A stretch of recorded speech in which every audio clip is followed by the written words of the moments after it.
You feel this nervousness on the phone there? Sir, I've been trying to make an urgent phone call up there. Well, I don't think it's something I want to do on an overseas phone. You gotta make some phone calls. Hang up the phone. Prank caller. Prank caller. Ladies and gentlemen, welcome once again to Packernet After Dark. This is the call-in show of the Packernet Podcast Network. If you'd like to call in, if you'd like to participate in the show, please feel free to do so. The phone number here is 608-501-0718. New callers go directly to the front of the line. Again, this is probably the last podcast before I go bye-bye. So we'll see how she goes. But without further ado, why don't we get started with Snacks? What's up, dude? Jenny! What am I? Your boy, Snacks. Wait a minute. Oop. I didn't really know what to talk about. I suppose I could have informed you on how camp's going for the kids and training's going here and birthday parties for whatever, but who cares about that? Sounds fun. Because the football season starts in a couple of weeks. Yeah. I'm just starting to kind of dive back in a little bit. Listen to, my AM sports radio stuff. I'll tell you what, I live in Nashville now. I used to be in Chicago. Obviously, I'm from Green Bay, but I find myself listening to a lot of Chicago sports radio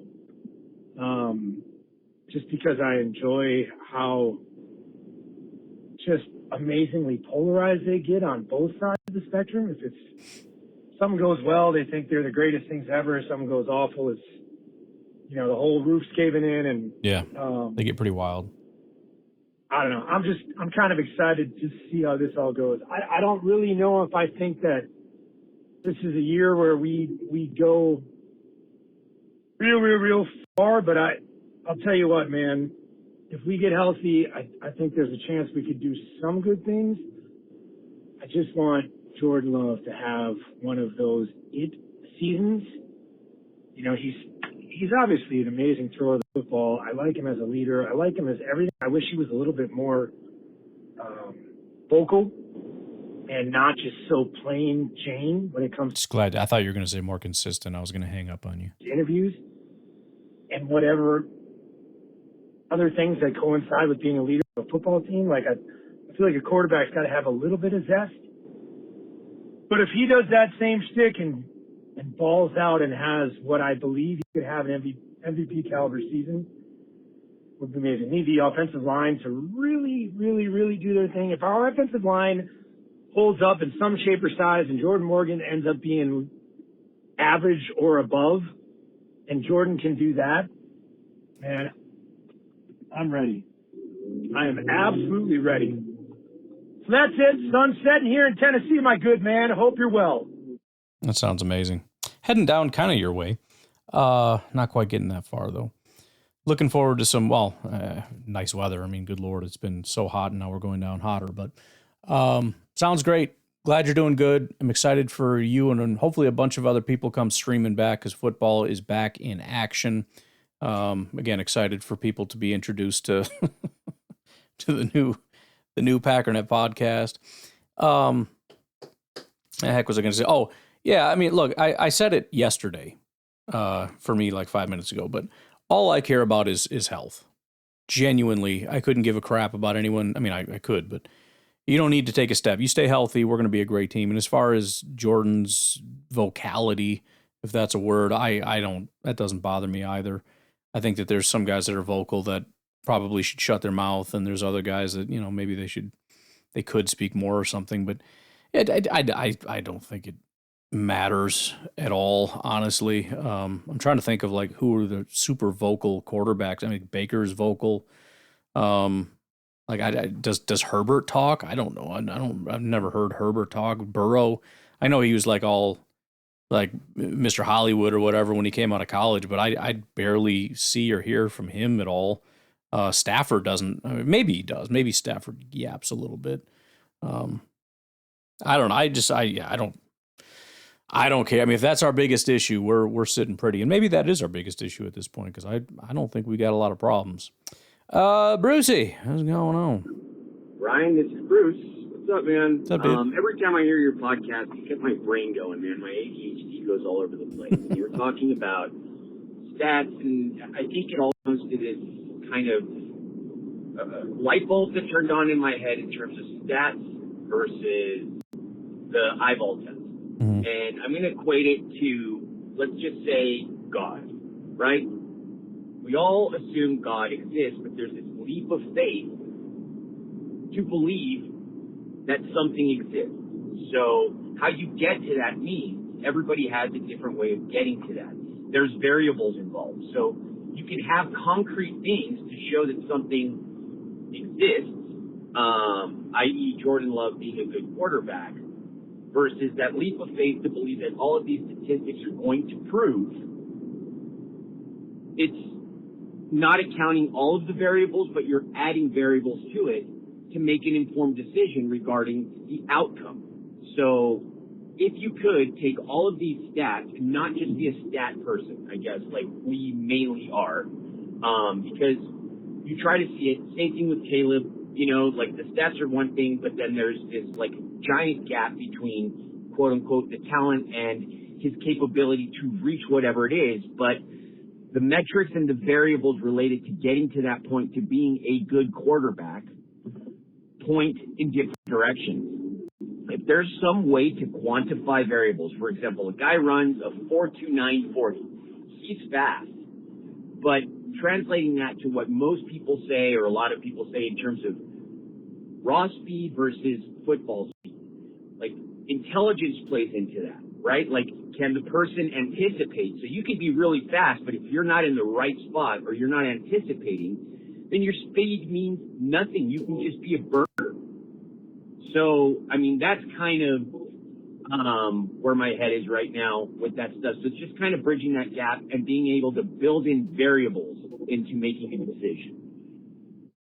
Yeah, I don't know how to directly answer that, other than to kind of point back to what I was saying before. I'll say two things. Number one, and I'm going to stick on this. Everything is a stat.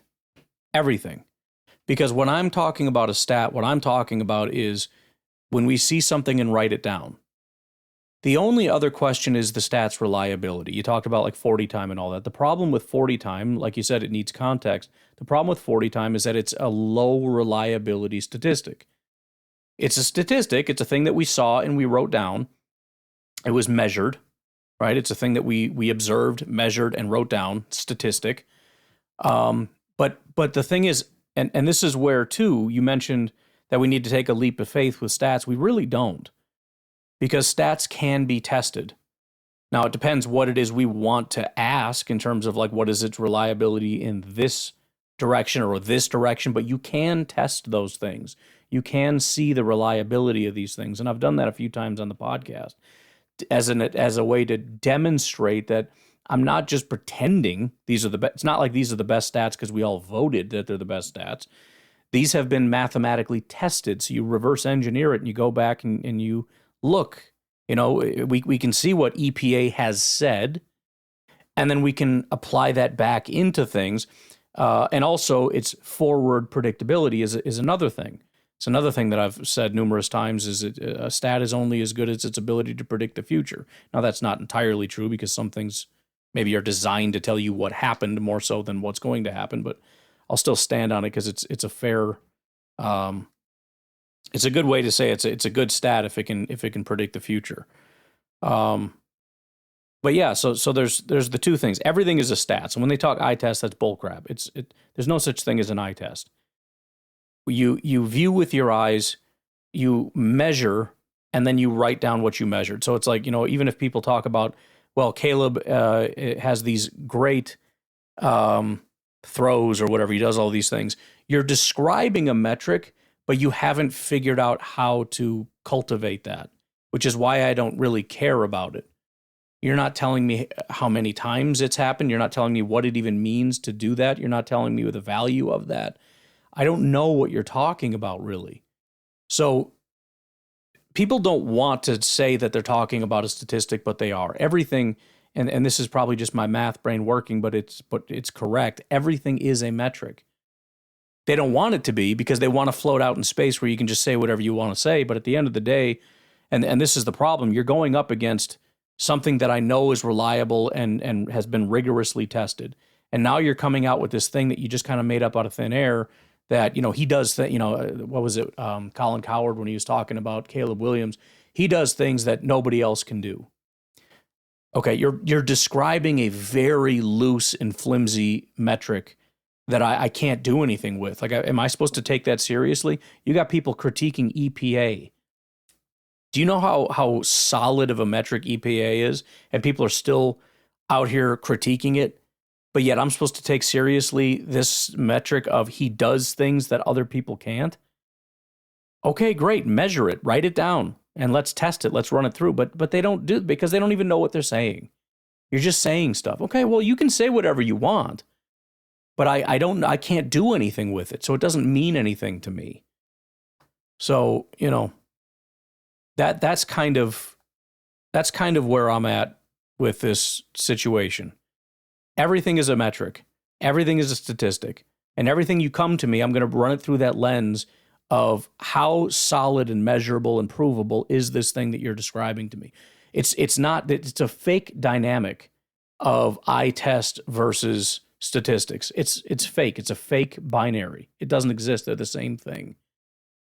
If what most people are describing is a statistic that they're not they're not writing down, they're not doing anything. It's just a horrific attempt at creating a statistic. And then they want to pretend like, well, that's equally valuable. No, it's not. It's not even close. I think what you're trying to describe is people that actually know what they're looking at, who have a built-out metric, a built-out system for every throw has a specific grade to it, and then those things get measured and written down, and then they get put together, and that's what you call PFF. That is the eye test, and it's the only eye test that really exists outside of teams that will also grade their own players internally, which they don't grade all 32 teams, and they don't give us that information, so we don't have it. So really, PFF is the only eye test that exists. There is no other eye test. And Frank6427 on Twitter saying, well, I know because I applied the eye test. No, you didn't. You just watched football. That's not the same thing. You're sounding stupid right now. All right. I hope I don't know why I should be exhausted right now. I'm going off on all these tangents. This is episode number 12 for me today. The first 10 were just AI, but still, it's a lot. Why don't we take a break? And we got Bruce part 2. Sorry, man. My wife called me and cut off the call. That's fine. But if there was a way... I'm sorry. Another call came in, which is, I'm excited about it. Sometimes I forget these, when people call once and then they call back in for the second time, and we gave them like a ridiculous name. Go ahead. Okay. Nick Wonderlick Williams just called in, so we got to make sure we get to that. Sorry, go ahead, Bruce. To take these statistics that we've been looking at all offseason and we look at all season long and get collected. If there's a way to bring in the variables, the teammates, the players around them, how that affects a score, which we do to a certain extent, but there are just uncertainties and things that you cannot quantify that need to be baked into stats that is pretty much nearly impossible because it is a constant moving target in terms of trying to evaluate talent or evaluate a player. But what the statistics do is just like anything else, when you're trying to, I don't know, whatever it is that you're researching, which most people don't have the capability to do. They hear something and they repeat something, and it's just basically like a parrot of hearing something without actually taking the time to deep dive and look into something, which is where you talk about your arrogance. It's not arrogance. It's the fact that you've taken time to research something, look at it. Like I try to respond to tweets and things online where I am able to at least quantify with statistics something to prove my point, which most people don't do. They just say things. And if there was a way to bring in these different variables to, well, I don't know. I hope you know what I'm trying to say, man. It's a little bit hard to ground what I'm trying to say, but ultimately you have statistics that are going to give you the best opportunity to project what a player or what something is going to do or something that's going to happen. But there's obviously variables. There's injuries. There's all these different things that can happen that will not allow your hypothesis to be proven because there's just so many variables. But at least tying in all of these different statistics give you the best picture and the best opportunity to make an informed decision of what the most possible outcome is going to be. Anyway, man, that's what I was thinking about when you were talking about the beginning of your podcast. Take care, man. Yeah, I mean, it kind of brings me back to what I was saying as far as, you know, the claim is not that, we'll use EPA because that's kind of the biggest one that's in everybody's mind. It's not that EPA gives you 100% clarity or understanding, you know, backward and especially forward, like you said, with injuries or whatever, you can't 100% predict the future or whatever. But whatever clarity it gives you, maybe it's 40% clarity. I think it's probably more than that on the quarterback, but let's say it's 40%.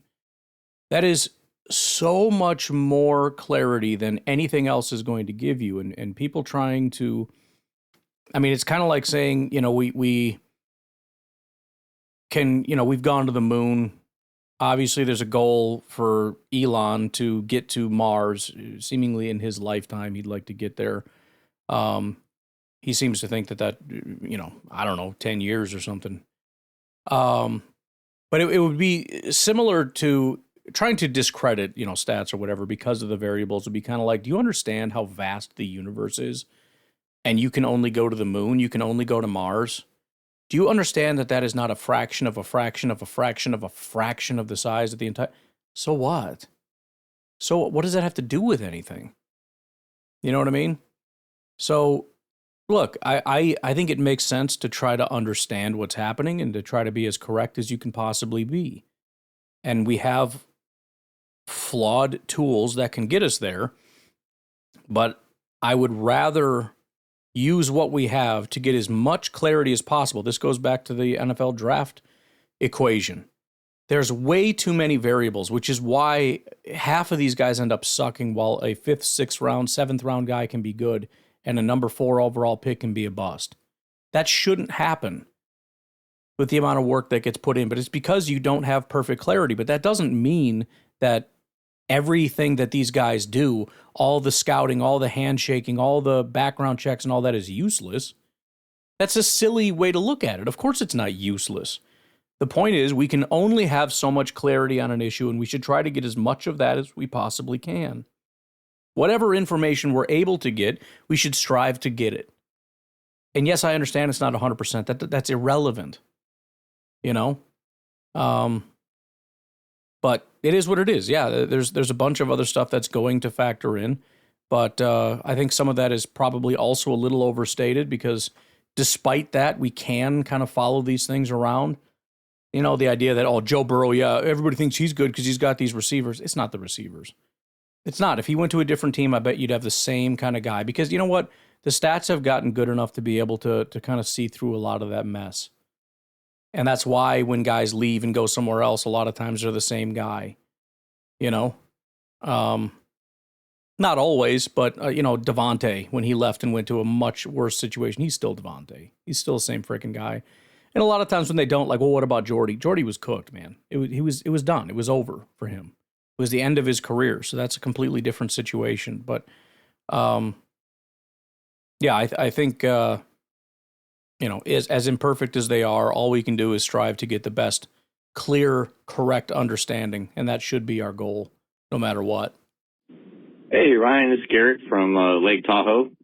I'm on vacation. Oh, all right. It's 70 degrees, and it is beautiful. Threw me off. But, boy, there sure are a lot of foreigners here. Oh, jeez. I think I picked up the ability to speak German, Okay. French, and Spanish. Is it the soccer thing or what? So, anyways, been great having some time off, and sorry I haven't been calling in, but it's been kind of hard when you're kayaking, rafting, and bicycling through the mountains.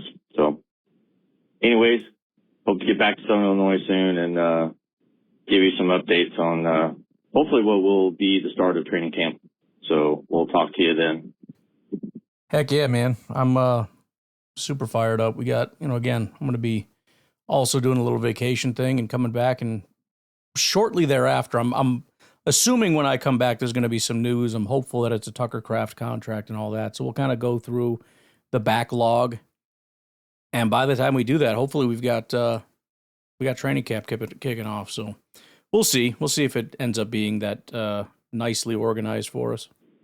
Usually, Ryan, I call in with ideas for you to implement, but after listening to Bruce give you a recipe for salsa, and even you and I both having a little bit of difficulty following him with his recipe using that accent, gave me an idea that Bruce should do a podcast completely in the voice of Batman and call it Batman's Barbecue.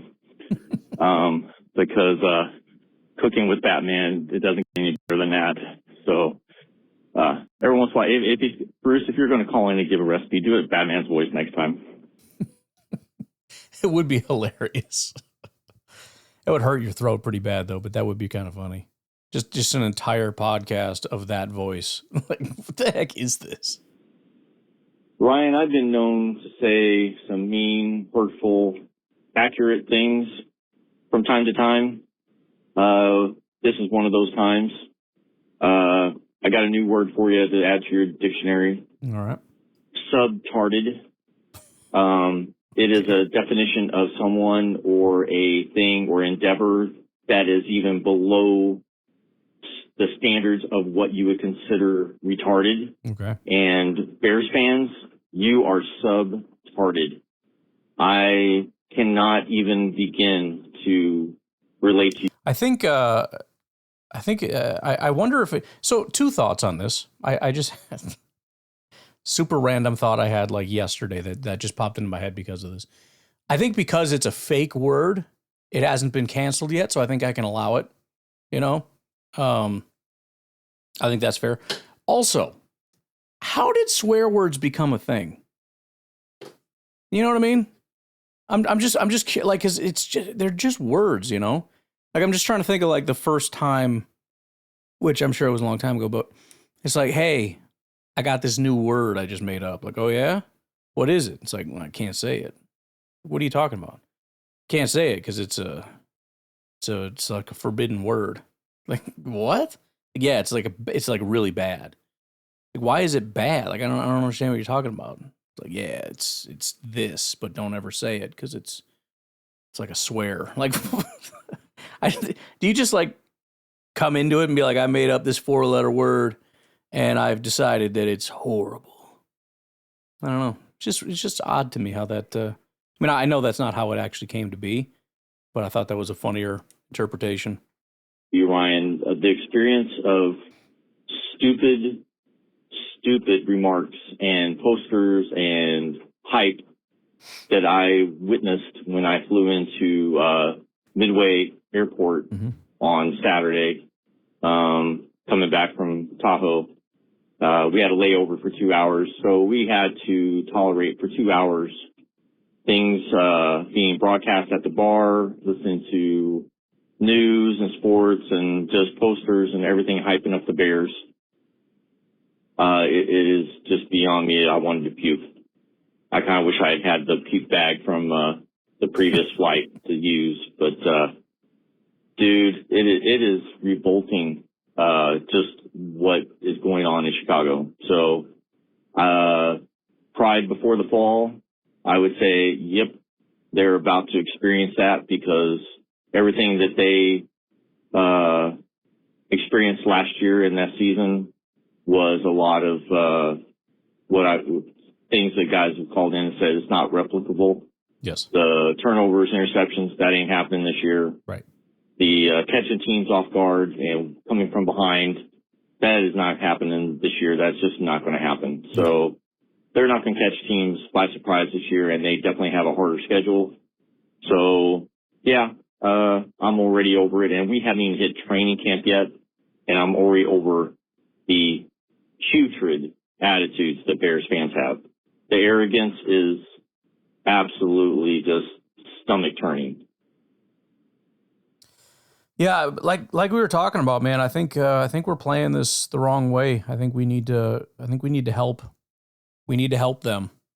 We need to continue pushing this thing in the direction of he is deserving of the cover of Madden, the prestigious cover of Madden. There's never been a lesser player to be on the cover of Madden, and the actual cover, by the way, speaks for itself. It is the most boring.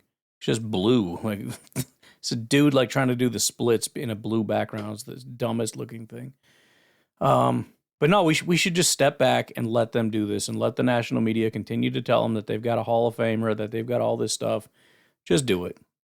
Again, the higher you set the expectations, the less likely you are to have an enjoyable season. So let them just have the most ridiculous expectations. All right, we'll take a break. We only have 2 calls when we come back, so that'll be that. But we got Uncle Rico on the other side. Yo, Ryan, it's your Uncle Rico. Hello. If my phone goes dead, it's because I'm calling you with 1% and no charger. Okay.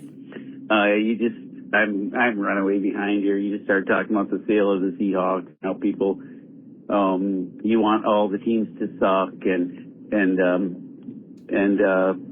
all the other, all 31 other NFL teams to suck, and other people I want them to be good because I want good competition. And I got to say that it has added a little bit. I mean, obviously it gives us something to talk about every day. If the Bears had won 3 games last year, what would we talk about? You know what I mean? Oh, they're going to win 4 this year? That kind of thing. Mm-hmm. You know what I'm saying? So it is a little bit more, adds a little bit more to our fandom, I would say. Not in a fun way. Not for me, anyway. I guess maybe some people enjoy it. I don't enjoy it. I don't enjoy Bears fans spitting on us and talking trash and listening to Clay Matthews talk about how, he's ashamed because he went up during the draft and said the Bears still suck, and then we've gone on to lose to the Bears, and people are giving Clay Matthews crap about, oh, what happened, and he just has to bury his head because he's ashamed. I don't find that to be enjoyable. I the whole rivalry thing, F the rivalry. The rivalry is we dominate the division. That's the rivalry. I guess that's my position. I'm the guy that played video games with cheat codes. So I guess, that's me. I'm different that way, but yeah, I don't enjoy being mocked by these frickin' losers. It's not fun for me so much. If some of our rivals are somewhat successful, I mean, if the Bears and the Lions and the Vikings were totally garbage, it would be kind of, I love it. You know what I'm saying? I mean, hold on, just to be clear, because I do get what you're saying to some degree. It would be, in hindsight, and this is the problem. It's all hindsight. It's all, now sitting here today, it's better, whatever. I'm talking more so about from here moving forward. So on that point, if you told me the Lions, the Vikings, and the Bears were good football teams, moving forward, the odds of us having a successful season are very low. And I'm not a big fan of that. But just to be clear, you are more of a fan of when the Lions were dominant and mocked us and everything else. That was better than when they were wearing bags on their heads. Because I kind of like the bags on the heads thing. That was a little bit more enjoyable for me. See where I'm coming from. So I do wish them to have a little bit of a something going on. I don't want them just to be the 3 worst teams in the NFL, and they're in our division. Hey, Patriots won like 19 Super Bowls by having 3 of the worst teams in the frickin' NFL in their division. I don't see them freaking crying. I don't think they were crying in their freaking bowls of cereal winning all the Super Bowls every year with the worst teams in the division, beating the crap out of them all the time. I want them to, actually, I want us to be super good and them to be, I don't know. I kind of wish they're all good and we could still beat them somehow. You know what I mean? But well, yeah, if you could perfectly manufacture this thing where they were, I don't know, kind of good, but we dominated them, that would be kind of cool, I guess. Maybe I would pick that. I don't love the idea of them being like really good football teams and having success in the playoffs and all that and still having that level of pride and arrogance. But as long as we win, I guess it's cool. But the problem is, you can't really hyper manufacture any of this stuff. So if you had to choose just on or off, do you want them to be good or bad? Well, if they're good, then you have losses and embarrassment and mocking and less chances for playoffs and less chances for Super Bowls. For example, we went to the playoffs and got knocked out by the Bears, and that wasn't fun for me. I had much more fun when we didn't ever lose to the Bears. I can't imagine that Packer fans enjoy this more than we enjoyed that. anyway, it just makes us look good. It kind of doesn't do much for us if we beat shitty teams all the time. Oh, it does a lot for me. Yeah. It's good for my soul. Rico out.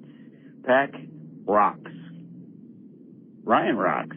Rico rocks. Hell yeah! All right then, Rico out. Yeah, no, I don't care. I will take the and that was even, occasionally you'd hear that from them, like, oh wow, you beat up on we didn't beat anybody and you're brag. Yeah, I'm bragging about it and I'm laughing about it and I'm gonna laugh in your stupid face because I love it. I love your misery. I love your tears. I love that you're pathetic and stupid and you suck. And we don't. I enjoy that. I take solace in that. I don't like the thought of us, not winning the division, which has been a difficulty for us recently. I'm not enjoying it as much. I'm optimistic that we'll be able to do it, but again, if you tell me that the Bears take a big step and the Vikings actually are pretty surprisingly good and the Lions are healthy and are back to what they were, my optimism for us being a top team goes down significantly. Nick Wonderlick Williams, what's going on? Yeah, this is Mr. Wonderlick here. Hello. Got a fun off-season project for you. I was listening to your podcast about these people that say they don't pass the eye test. You should take highlight reels from like Purdy and then maybe Kaepernick and turn everybody into a silhouette so there's no way to identify who they are. Yep. And ask them to pass the eye test, which quarterback they'd prefer. Or maybe Peyton Manning versus Brock Osweiler or something like that. Because I guarantee you the up to what their expectations are. Thanks. Bye. Yeah, and that's, you could have a lot of fun with that kind of stuff. There is actually a Twitter account, somebody that does that. He turns it into like a blurry thing, and it's like guess the quarterback kind of deal. The problem is people are pretty good at identifying who they are. So people would notice like, oh, that's definitely Purdy, and that looks like Kaepernick, and they'd be able to tell. Osweiler, probably not. I don't think anybody's going to get that. Maybe a Broncos fan or something would remember Brock Osweiler. But Peyton Manning, for sure, especially if it's like older Peyton Manning. That was like the most old man, geriatric looking weird. I'm going to put all of my power into this throw to get it to go 15 yards. No, but I mean, again, you could have a lot of fun with that just in terms of, they always talk about how, oh, look at this throw, from Justin Fields. Like, who can do something like that? Go find any random loser that makes a throw like that and be like, okay, now what? Now what do we do? Because this guy did it. Do you think he's good or what? And even to your, well, no, you'd have to watch like the full season. You're just taking like snippets. That's not, okay, did you watch the full season? Did you do that? Did you go through and you watched every single pass and you got all that stuff down? You memorized it or you wrote it down or what did you do? It's such again, it's difficult to argue concisely for me anyways. I'm too verbose with stuff. That's why I have a podcast, I guess. Give me an hour to get this off my chest. But it's just on its face, it's stupid. The eye test thing is dumb. It's absolutely stupid. And I'm going to make it my mission to shame people that pull out the eye test thing. And that, what you described would be a good way to do that. And again, the other thing is just the disagreements. If you were to put two of these together and the comment section would be split 50-50. Why? Because the eye test is stupid. It doesn't mean anything. Nobody knows. Nobody agrees. Nobody understands. Nobody has a solid metric. No, everybody's just going off the base of what they feel. If you just had like Bears fans grading Caleb and Jordan, and then Packers fans grading Caleb and Jordan, and you look at the grades, everybody would have different grades. Most of the Packer fans would have a higher grade for Jordan than Caleb. Most of the Bears fans would have a higher grade for Caleb than Jordan. So what are we doing? What is the point of this? Who cares? And by the way, even if we did that, it would be significantly better than what people describe when they say eye test, because nobody actually writes things down. But it's so stupid. It's a complete waste of time. But that's a good point. That is one possible way to completely diminish this whole eye test thing. But it's not even necessary because it's just so stupid on its face. It's just one of those things where it's like, if you can't see why this doesn't make sense, I don't think explaining it to you is going to do anything. I don't see the point in trying to explain it if you can't just see it as it is, as being a problem. But anywho, that's it. We're all caught up on calls. I'm going to get out of here. My 12th podcast of the day. I got you guys set up for the week, assuming I did everything right. If you get 2 in a day and 0 in one day, I apologize. I tried to get them all on the right days. But you should be set up all the way through Sunday for Tundra. Bunch of brand new songs you haven't heard before. I've been slowly trickling those out. I got those all the backlog songs now out. So all the new songs are, although I kind of want to do some tonight. I had a few ideas. But anyways, I got to do the Patreon thing. Patreon.com/Pack_Daddy. If you like the songs, the Packers songs, and you wish that you had the ability to just have your own radio station where you can play whatever Packer song you want, whenever you want, that is now available. For my patrons, the ones that actually do donate something, whether it's $1, $10, or whatever, you're going to have access to this. Usually the free tier gets whatever. This is not going to be one of those things. So if you want access to these freaking bangers, I put it together because I'm going on vacation and I want to be able to play these on the radio and whatnot in my car, blast them for my kids and annoy my wife.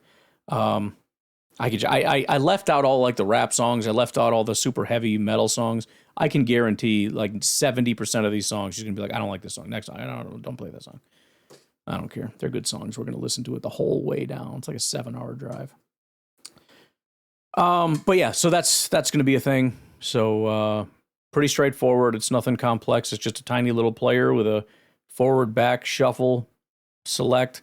Again, like I said yesterday, I don't have anything for saving, like favoriting or anything. I don't have anything sorted by genre or whatever yet, but that'll be coming. Depending on if you guys actually like it. If nobody goes, nobody cares, then screw it. It's just for me. But all right, I'm out of here. Have a good one.